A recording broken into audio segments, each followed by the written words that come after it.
欢迎来到新兴消息频道，请订阅频道，所以大家不要错过当天最热门的新闻。我们今天的时事通讯包括以下内容：郑业成谭松韵，神仙爱情，兜底是宠溺，甜到炸啊！终于刷完了《蜀锦人家》，不得不说，郑业成演的杨静兰真的绝了，救命！这也太酥了吧！本来只想随便看看的，结果一口气刷了10集，现在困得眼睛都睁不开了。话说，我一开始是冲着谭松韵去的，她演的季英英也挺可爱的，古灵精怪的，特别讨喜。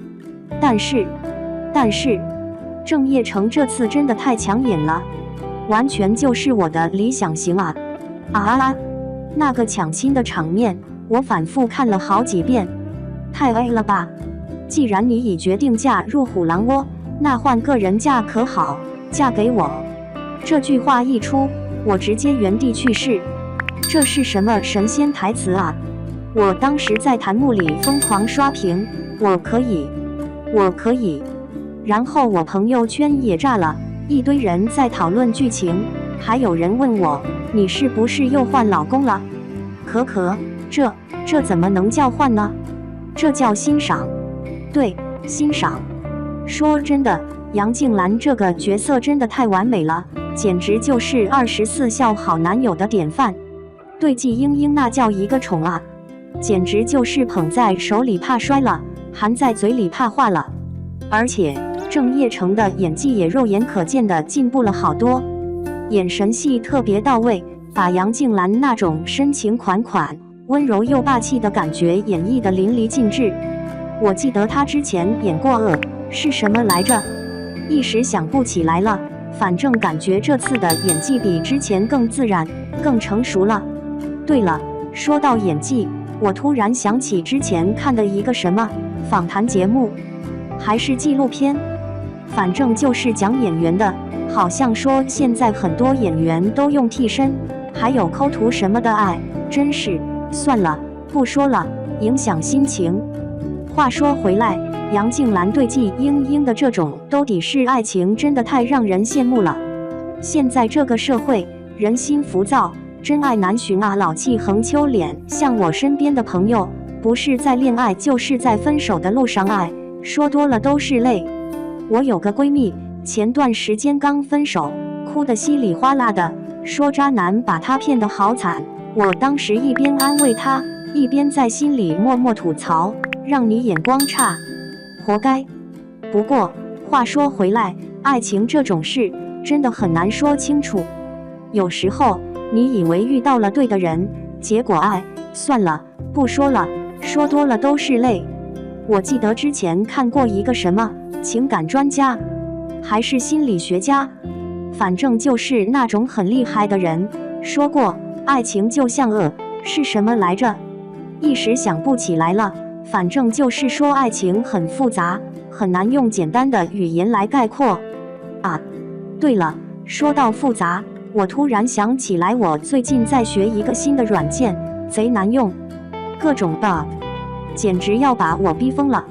我昨天鼓捣了一晚上，结果还是没弄明白，真是算了，不说了，影响心情。扯远了，我们还是继续聊《蜀锦人家》吧。除了剧情和演技之外，这部剧的服化道也做得挺不错的，场景布置也很用心。我记得有一场戏是在一个是什么地方来着？一时想不起来了，反正就是场景很漂亮，很有意境，还有剧中的音乐也很好听，特别是那首叫什么名字来着？一时想不起来了，反正就是旋律很优美，很动人。对了，说到音乐，我突然想起来，我最近在听一个是什么乐队的歌来着？一时想不起来了，反正就是他们的歌很好听，推荐给大家。好了，不说了，我得去睡觉了，明天还要上班呢。最后再问一遍，有没有被杨静兰的兜底式爱情感动到？你对郑业成的演技有什么看法呢？谭松韵展现宝藏女孩的独特魅力。娱乐圈里总有那么几个让人越看越喜欢的演员，谭松韵就是其中一个。从出道至今，她用实力证明自己不仅仅是一张娃娃脸那么简单。说起娃娃脸，真的很难相信她已经是84年后的演员了，但这张冻龄的脸却成就了她独特的演艺之路。还记得《甄嬛传》里那个机灵可爱的纯儿吗？当时的谭松韵还是个青涩的小姑娘，却已经在这部清宫剧中留下了深刻的印记。虽然戏份不算太多，但每次出现都让人忍俊不禁，尤其是和华妃斗智斗勇的那几场戏，演技可圈可点。不过说实话，真正让她圈粉无数的，还是在《最好的我们》里饰演的余淮。那个为了理想不顾一切又倔强可爱的高中女生形象，简直不能更戳人心。剧中那句“你明明知道，好不容易我才能和你考上同一所高中”，至今都让多少观众泪目。有意思的是，虽然在荧幕前总是演绎青春洋溢的角色，但私下里的谭松韵却意外的佛系。看她的综艺就知道了，《向往的生活》里，人家都在忙着表现自己，他却安安静静的在厨房帮忙切菜。妻子的浪漫旅行中，其他嘉宾争着拍照打卡，他却更享受发呆看风景的时光。这种反差萌让人不禁好奇，到底是什么样的经历让他在繁华娱乐圈里保持着这份纯净？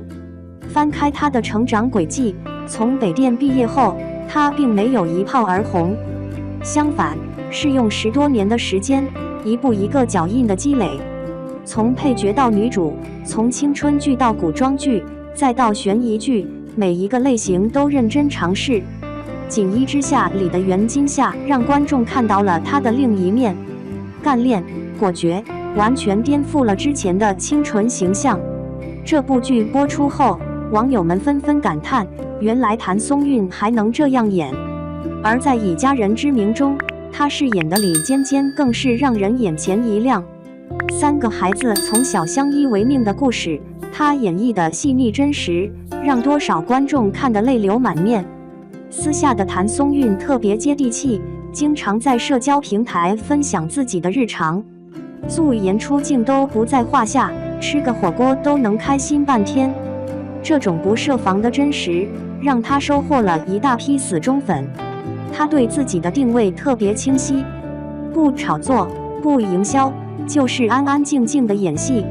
即便是代言，也都是符合自己气质的品牌。最近看她的新剧《归路》，依旧是那个熟悉的谭松韵，却又带着新的突破。这种进步，大概就是她最大的魅力所在。演艺事业上升期的她，却从不急功近利，该拍戏时专心拍戏，该休息时就好好休息，偶尔还会在社交平台晒出自己追剧、打游戏的日常。这种生活态度，着实让人羡慕。如今的娱乐圈不缺流量担当，但缺的是这种能沉得下心来好好演戏的演员。谭松韵就是最好的例子，用作品说话，用时间证明。看着她在镜头前绽放的笑容，就觉得娱乐圈还是有温度的。这大概就是所谓的宝藏女孩吧，低调却闪光，平凡中见真章。深夜刷剧的时候，偶尔看到她的作品，总会不自觉地跟着剧情一起笑一起哭。这种感染力，大概就是好演员的魅力所在。娱乐圈从来都不缺话题，但缺的是这样踏实肯干的演员。期待他的下一部作品，也期待他能一直这样简单纯粹地做自己。欢迎在评论区留言讨论